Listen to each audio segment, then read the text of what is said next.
aseguro. Jane Fairfax es una muchacha encantadora. Una muchacha inteligente, interesante, tan educada, ¿verdad? Y tan semejante a una dama. Verla encerrada en este encierro, en esta soledad. No voy a permitirlo. Y le aseguro que ya he tomado mis medidas. Y puede que no termine esta amable fiesta sin que yo dé la sorpresa. Pero no me pregunte porque no seré indiscreta. No la pregunto, señora Elton. Que no sepa tu mano izquierda lo que hace tu mano derecha. Oh, Jane. Perdón. Querida Jane, hablábamos de usted. Es usted muy amable, señora Elton. ¿Se da cuenta de que estamos en abril? Sí, junio está muy próximo. Debe usted pensar en su empleo. Ya he escrito a mi hermana, la señora Suckling, y estoy segura de que ella le recomendará a los Partridge. Son precisamente las personas deseables, de verdad. Siento que se haya tomado esa molestia, señora Elton, pero no pienso abandonar Highbury por el momento. Cuando lo desee solicitaré su amable ayuda. Pero, querida Jane, le estoy hablando de una situación auténtica. Con los Partridge, ¿se da cuenta?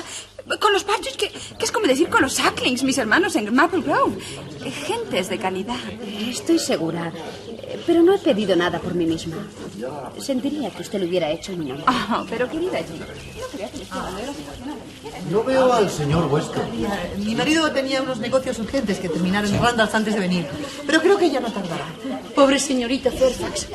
No creo que merezca el castigo de ser protegida por la señora Elton.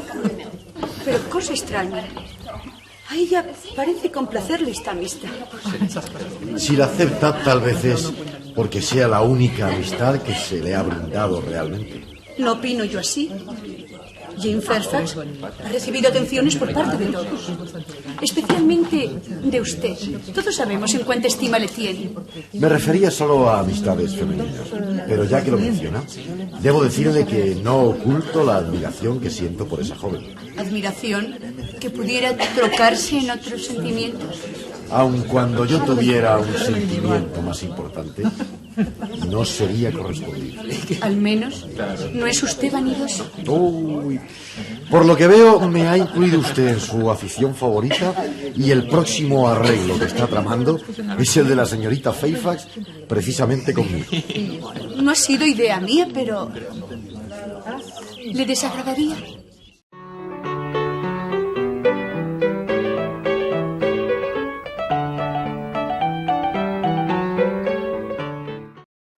Yes, she is absolutely charming, is not she? I quite rave about Jane Fairfax. The sweet, interesting creature, so quiet and ladylike, and with such talents. I do know enough of music to speak with certainty on that point. You'll laugh at my warmth, I know, but upon my word I talk of nothing but Jane Fairfax. And her situation is so unfortunate, is not it? Miss Woodhouse, we must do something for her, you and I. We must bring her forward. Such a talent as hers should not be allowed to remain unknown. I dare say you've heard those charming lines of the poet.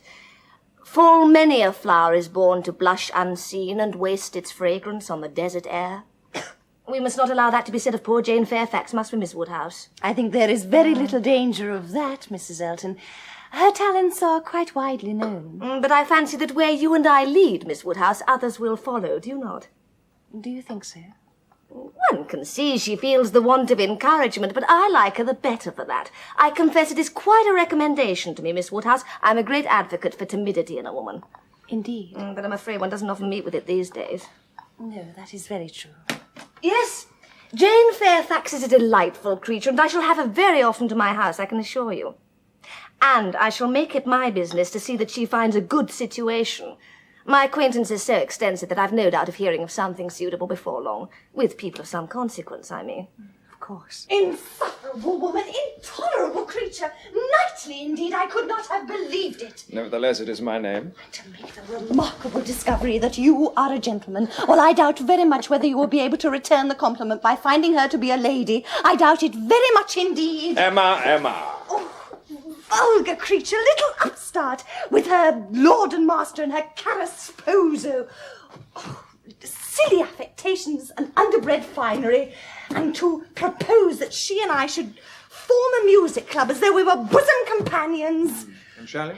No, sir, I shall not. I fancy she already finds me far less amenable than she had hoped. Jane Fairfax is to be her chosen companion, so I understand. Jane Fairfax, I'm sorry to hear that. I I shall have her very often to my house, I can assure you.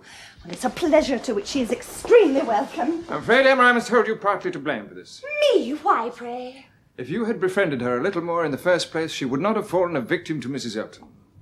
Mr. Knightley, I am surprised to hear you say that. I would have thought that with your high opinions of her fine qualities, you would have thought Miss Fairfax quite capable of forming her own judgments. I've never made any secret of my good opinion of her. In fact, I sometimes wonder if the extent of your admiration does not one day take you by surprise. So that is what you think, eh?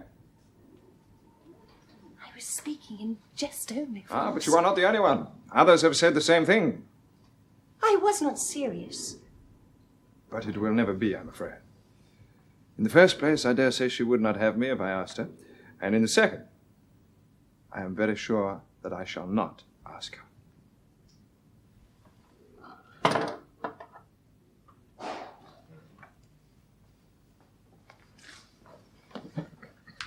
You are not vain, Mr. Knightley, I will say that for you. Ah, so you have been settling that I shall marry Jane Fairfax. Well, well, well. No, indeed, I have not. You have scolded me far too much in the past for matchmaking for me to ever take such a liberty with you.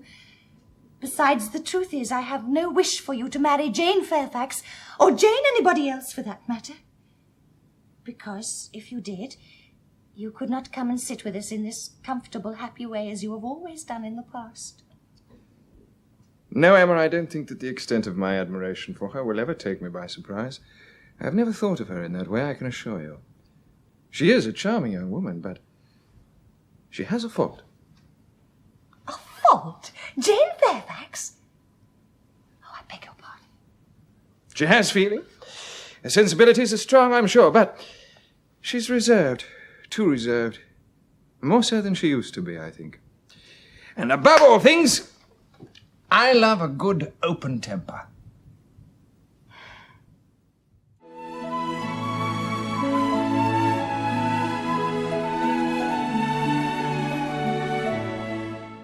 We're so excited about the party. And do you know whom I just adore? Who I want to wrap up and put in my pocket? Knightley? Jane Fairfax. Oh, I rave about her. Do you know what I admire most about her? She's timid. I'm a great advocate for timidity. But I dare say that you know the lines of the poet. Full many a flower is born to blush unseen.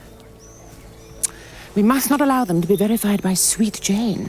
There is no danger of that. The Campbells take great care of her. Whatever advantages she's got from the Campbells have palpably come to an end. But if you and I set the example, many will follow. Well, we live in a style which could not make the addition of Jane Fairfax the least inconvenient. I am simply going to adopt her, and I think that you should do it with me. For the first time in my life, I felt sorry for Jane Fairfax. Whatever she may have done, she does not deserve Mrs. Elton. Jane may be glad of Mrs. Elton's attentions, since they're available from no one else. She seems to receive ample attention from you. Anyone may know my regard for her. Oh? Do you know how high it is?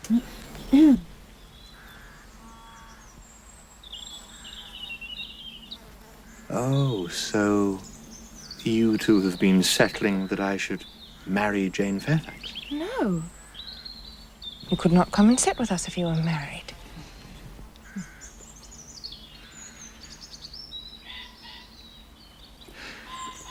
Jane Fairfax is a very charming young woman.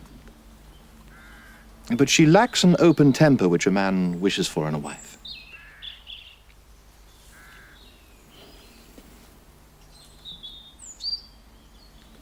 I have admiration for her, but no thought beyond. Not at all. No.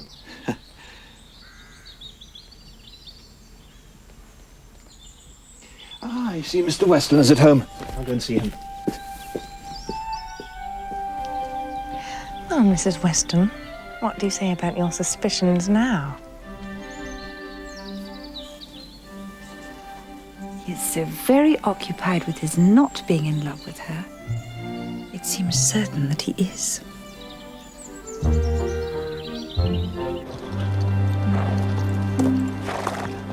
Help yourself, Mr. Thank you.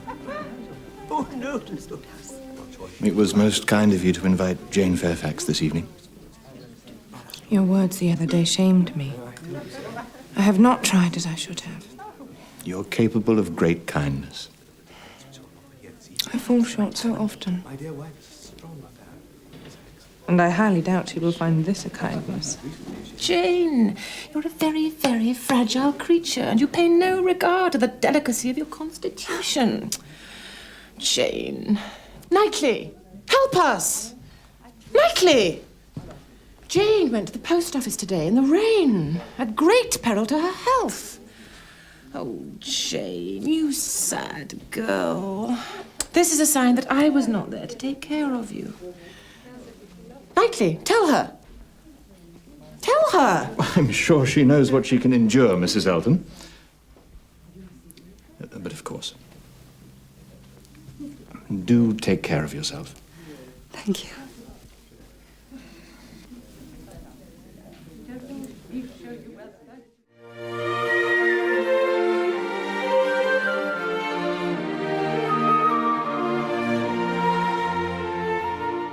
And then Jane Fairfax. Oh, I quite rave about poor Jane Fairfax. And I've resolved to do what I can for her. I shall look out for a situation for her as a governess. Insufferable woman. With her caro sposo and her mystery. Actually to discover that Mr. Knightley is a gentleman. I thought she was a very pretty sort of young lady, though she speaks a little too quick. No doubt she'll make him a good wife, but I think he had better not have married. Come, come, Mr. Woodhouse. You mustn't be an enemy to every marriage. And poor Jane Fairfax, whatever her faults, has not deserved this. To be pitied and patronised by such a person. And now she must spend almost every day with the Eltons. With her taste and her pride. How could she endure it? Perhaps it is better than being always at home. You're right, Mrs. Weston.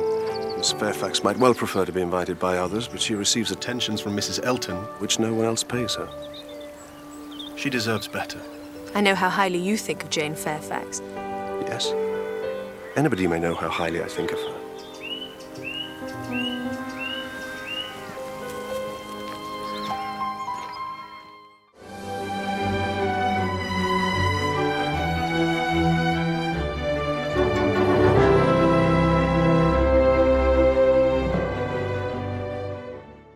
Mrs. Elton, the ball seems... Now, Jane, time is rushing by. We must find you a good position. Come. All the best places will be snapped up. As I have told you before, I must wait until the summer. There are plenty of places which deal in the governess trade. Oh, dear. You make it sound like slavery. Yes, your music will help you. I am sorry, Emma. If only you know how to play the harp. I really don't know what you've done for Mrs. Elton to behave towards you in this way. I cannot say that Mrs. Elton's friendship is much of a loss to me. I am astonished, however, at how Jane Fairfax encourages her confidence. Maybe she lacks the sensible comfort of an equal friendship. Little wonder she has to make do with the Mrs. Eltons of the world. You know how highly you think of Jane Fairfax. Anyone may know how highly I think of Miss Fairfax. And yet, you may not be aware how highly. The extent of your admiration may take you by surprise one day. Ah, you finally heard the gossip, have you? Oh. Mr. Cole told me of his suspicions weeks ago. And what did you say to Mr. Cole? I told him I was not about to turn Miss Fairfax into Mrs. Knightley. She would not have me if I asked her.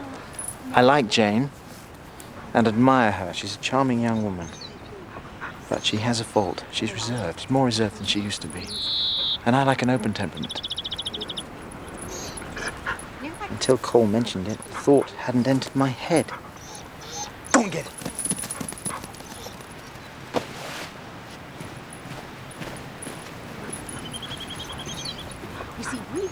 Well then, what do you have to say to that? I say I never saw a man so occupied with not being in love that I should not be surprised if we were yet to hear wedding bells.